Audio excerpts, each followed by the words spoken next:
Hey everyone, it's Carissa Wiley here for Neat and Tangled. Thanks for joining me today. Today I'm going to be sharing this card with you. It features some glitter dipped ombre stamping and the new Neat and Tangled Just Because stamp set.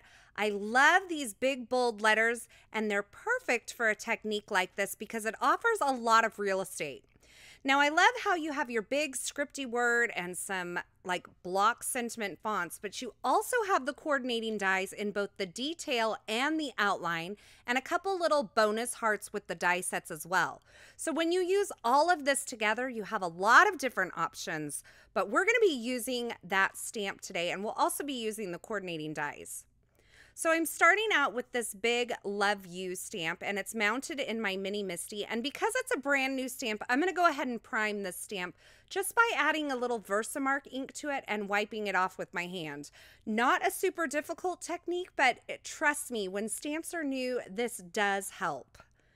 Now I'm going to start out by doing my ombre inking, and a stamp positioner is really helpful in a technique like this. So I am inking up the right side of my portion. It will be the left when it's stamped, but you know, we're looking at a mirror here. And I'm inking it up with some really dark pink ink. And then I dabbed that line a little bit with my dry cloth, and I'm just pressing that onto some Neenah Solar White heavyweight cardstock. And you can see how by dabbing on the edges, I got a nice little fade out of that color along the edge instead of a harsh line. Now I'm taking a pink that's a little bit different in tone. It's like a mid-tone pink ink, and I am inking up the center of my stamp, and I'm going to tap on both sides using this dry cloth just to kind of soften that line. And then I'm going to stamp this onto my Solar White cardstock once again, and that's going to give me a gradient effect from dark to light.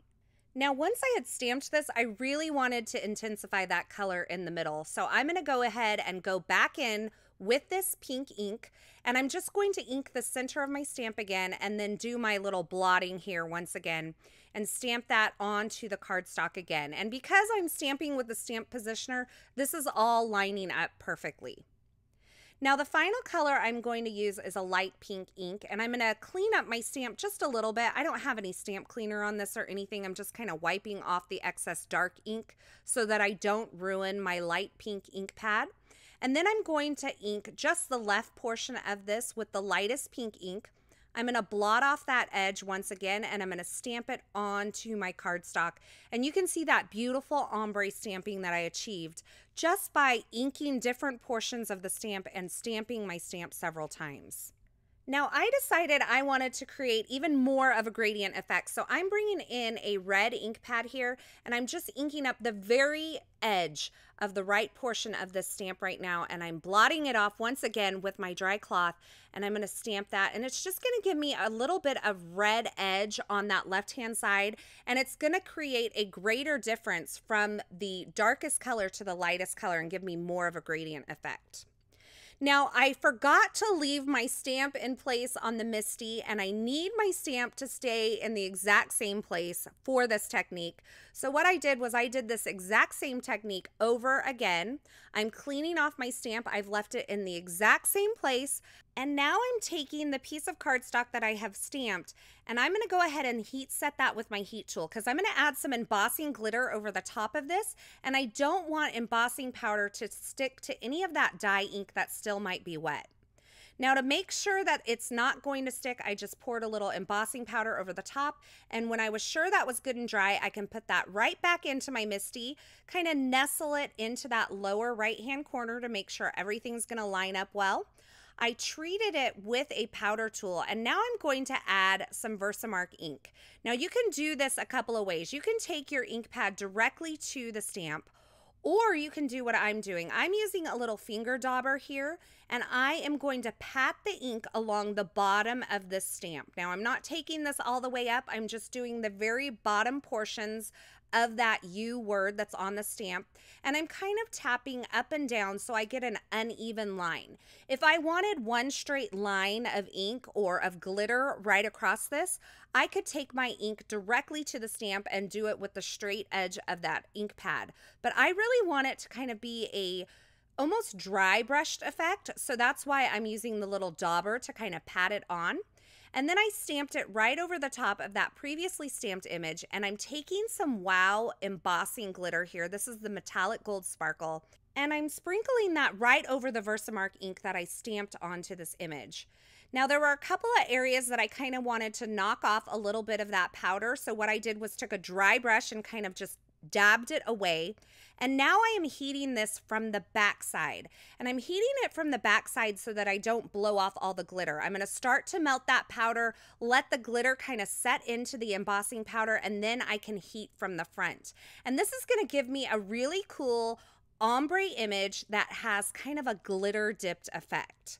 Now, this is beautiful as it is, but we're going to step it up a notch because, you know, why not?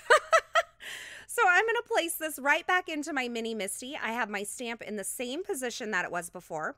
I'm going to treat this with a powder tool once again.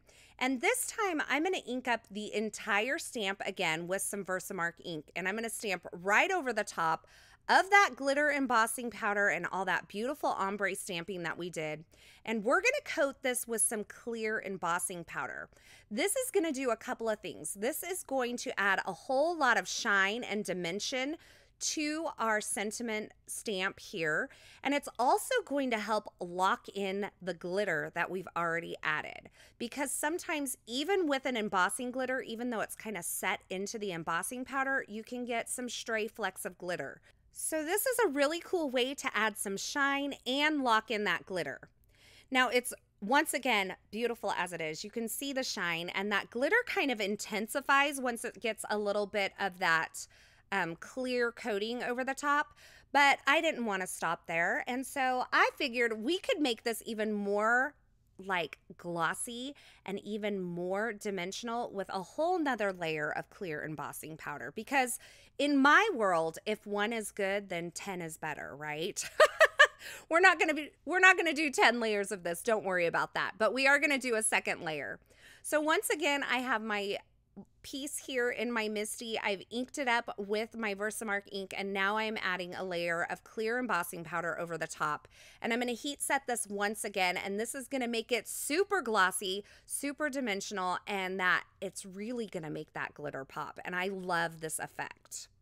So you can see as I'm melting here, I'm kind of tilting it in the light to make sure I have all of the areas melted, and you can see how glossy, how dimensional, and how super sparkly that sentiment is along the bottom. And I love the way that this turned out. And you can see the regular ombre stamping there at the top as well. Now I'm going to take the coordinating outline die, and I'm going to hold it in place over this stamped image with a little bit of delicate surface painter's tape. And I'm going to run it through my Gemini Junior to die cut this. And this gives me a really beautiful die cut image.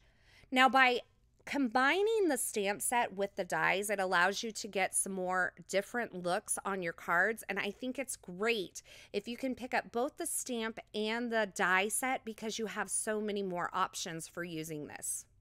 So now I'm moving on to kind of a little sub-sentiment here. I've stamped, not typed, this XOXO in some VersaFine Clair Nocturne pigment ink onto some vellum, and I coated that with some clear embossing powder.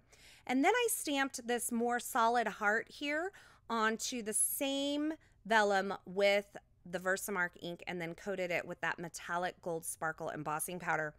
And I kind of got a little on the XOXO, and I thought, well, I'll go with it and I'll see what happens. I had a hot mess. It did not look good at all with the gold sparkle over the clear. So I'm going to save you the time. Don't try it.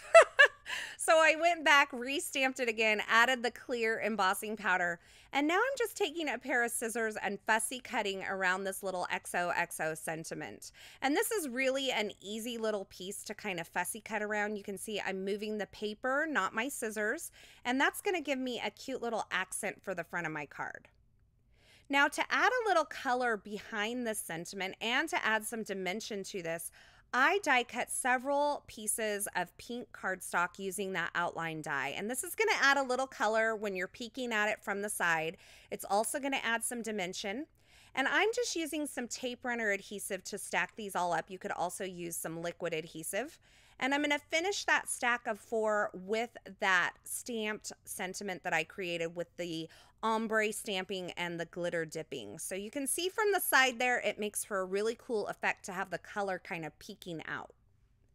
Now for the background of my card, I decided to add a little texture with some dry debossing using the Wonky background or Wonky Chevron background die.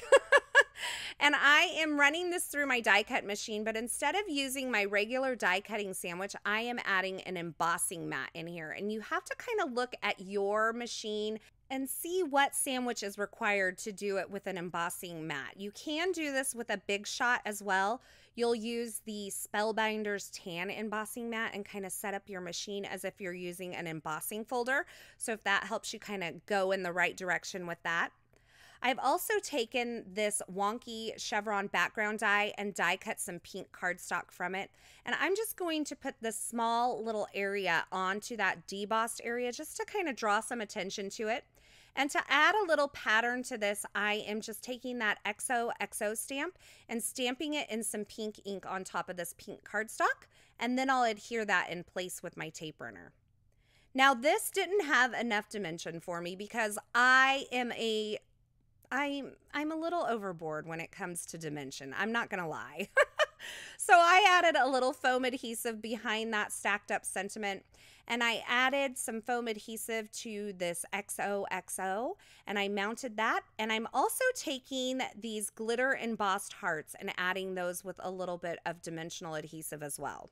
Now to finish off my card, I'm just adding some sequins from Neat and Tangled, and I did add a layer of glossy accents over those glitter embossed hearts, which makes them kind of tie in with that clear glossy sentiment that we have there on the front. And I did add a little bit of twine at the top as well. And I absolutely love to take these really big, bold sentiments like this that have tons of real estate and really create an interesting stamped image by doing some ombre inking. And then of course, who doesn't love a glitter dip sentiment? I know that I'm always a sucker for that.